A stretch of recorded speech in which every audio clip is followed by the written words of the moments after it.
What is cracking, guys? JP here again, bringing you another update of my 90-gallon Reef tank. So it's been a while since I updated a video. There's been a few changes, some ups and downs. So let's start off with the first thing. Ooh, look at that. Did you just see that? My royal grandma has been liking this ledge right here. It's my long ledge, and he likes to go upside down.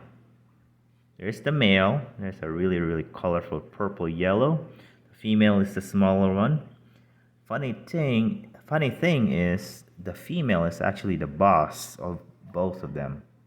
So I have these pair now for a good 4 or 5 years, and they kind of bitter like an old couple. The female would like open its mouth and the male would just back off, but they seem to get along. They have laid eggs a few times in the past. I'm not sure if they laid in anymore recently because I have this big cave right here. So they're pretty comfortable and they don't have any competition on who lives in the cave. So, so pretty good. We'll see how the female will like slowly inch forward or so and then open the mouth, or they make a little kiss something. But yeah, the female is a little bit, I don't know, not as purple, but that's okay.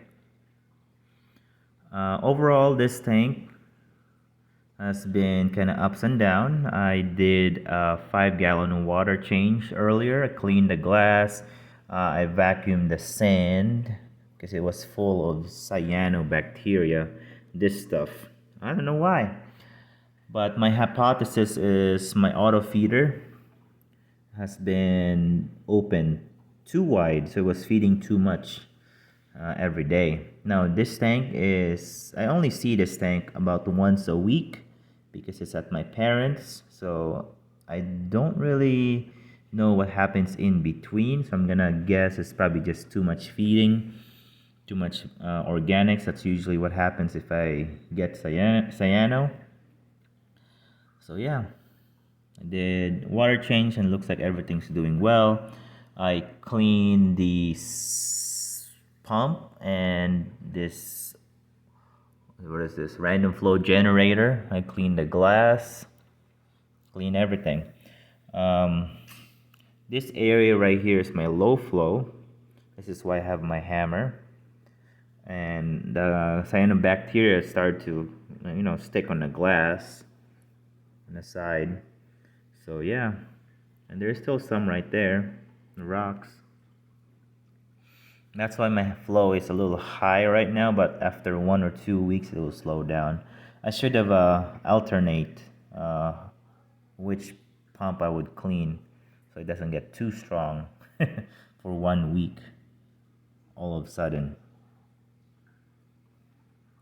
I cleaned my frag plugs because it was starting to get kind of hairy. I have bryopsis kind of everywhere. Like I said, it's because I'm overfeeding, and I did adjusted my auto feeder to a smaller amount.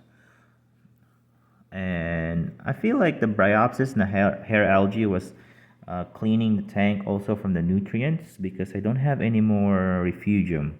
So I've been manually plucking them out every week. When I get here, I would probably get a good, I don't know, 2 cups of hair algae or bryopsis. But yeah, nothing too bad. As long as I keep maintaining it. I do have bubble algae right there. I guess I'm the cleanup crew in this tank. I'm just waiting for the royal grandma to like kiss, I'm guessing, while I'm talking. So yeah, she's upside down right now. Kinda crazy. Upside down fish.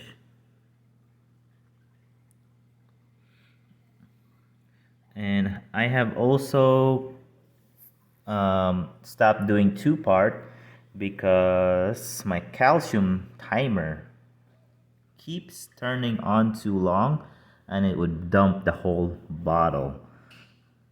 So I'll show you that in a moment here. Um, so here's my cabinet. So here's my two-part doser from BRS from a long time ago. Here's my 20-year-old timer. I need to change this because this is my ALK timer and it's working just fine.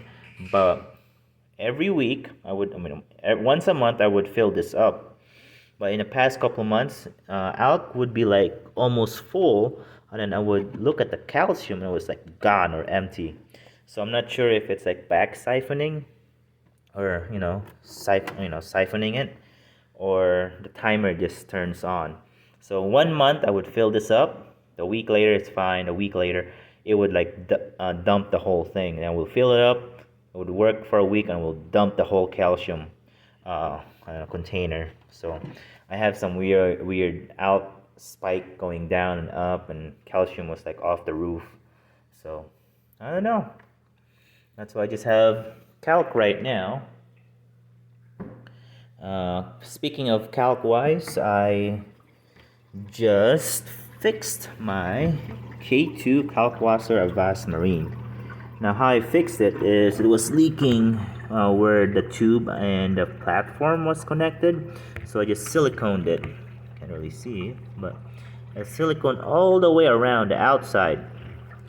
Silicone the outside from about a good inch to the very edge of the base. So went around, smoothed my finger, and hasn't leaked for a good 2 weeks. So that's good. Now it's a little cloudy right now because I filled this up with 4 tablespoons, and I added more fins. I have some zip ties, fins around the shaft that turns, so it's turning a little bit more, and it seems to be working so far. My ALK is about 8 or so right now, so that's good. Here's my auto feeder.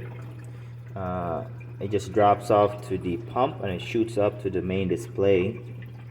It's a Eheim auto feeder. Here's my 2-part doser. Like I said, it shouldn't it shouldn't siphon because this is higher than the container itself. So I don't know what's going on. Either my calcium timer is broken, or my ALK doser is not working. So I don't know. We'll see.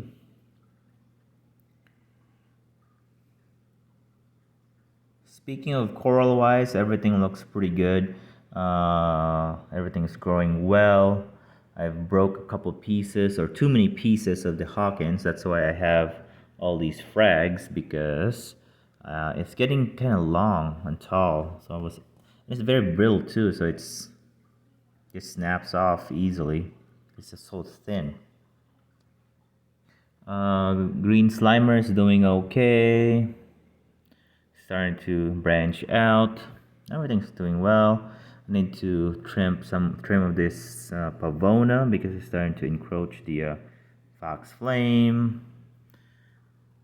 What is this called? Milka Stylo. Starting to get big, that my blue-green chromis start to live in there. I need more blue-green chromis.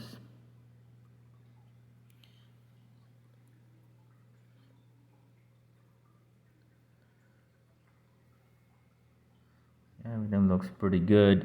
Torch wise, just too much flow because it's new clean pump. But like I said, after a week it would die down. But the only sad thing is this Dark Night torch from Unique Corals. It's just a purple body with green tip.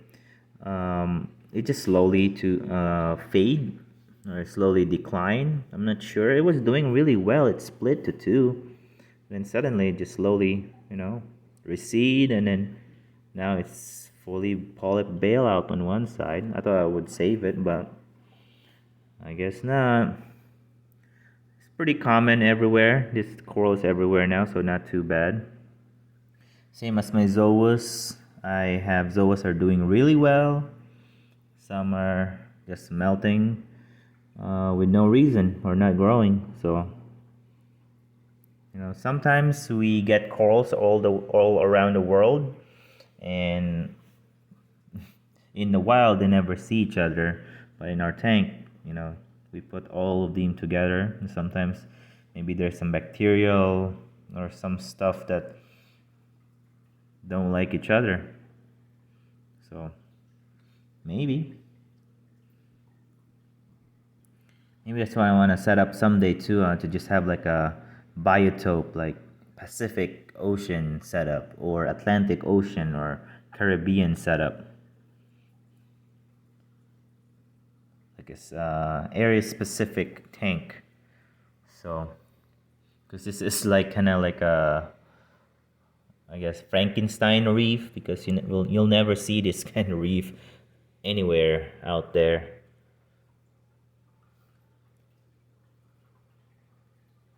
But I guess that's what we can get, right?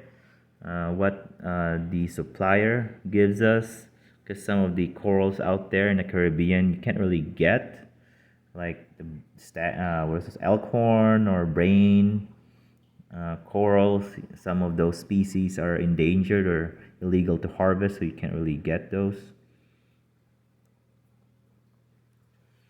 But I guess what we can get. So this Milka style is from the Red Sea. So, well, these yellow Porites is in Fiji or Micronesia. And then some of these are the mush. What is this? This is from Florida. I don't really have any. I'm not sure where. Here's Florida. There's Gorgonian back there, which is Florida, but it's almost dead. Just don't have enough micronutrients for it.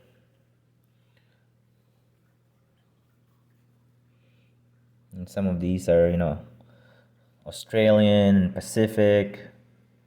It's pretty fun collecting, but someday I just wanna get like maybe 3 corals and let them grow big. And then this would be like all be empty, just maybe 2 corals or these coral right here. So I'll have like a clean sand. I don't know. I gotta sell these. Alright, well, that should be it for the update. Kind of crazy ups and downs, but I guess just gotta keep chugging along. It's been a tough year because the budget is pretty tight, and just gotta keep on swimming. Alright, well, thanks for watching and happy reef keeping. Adios.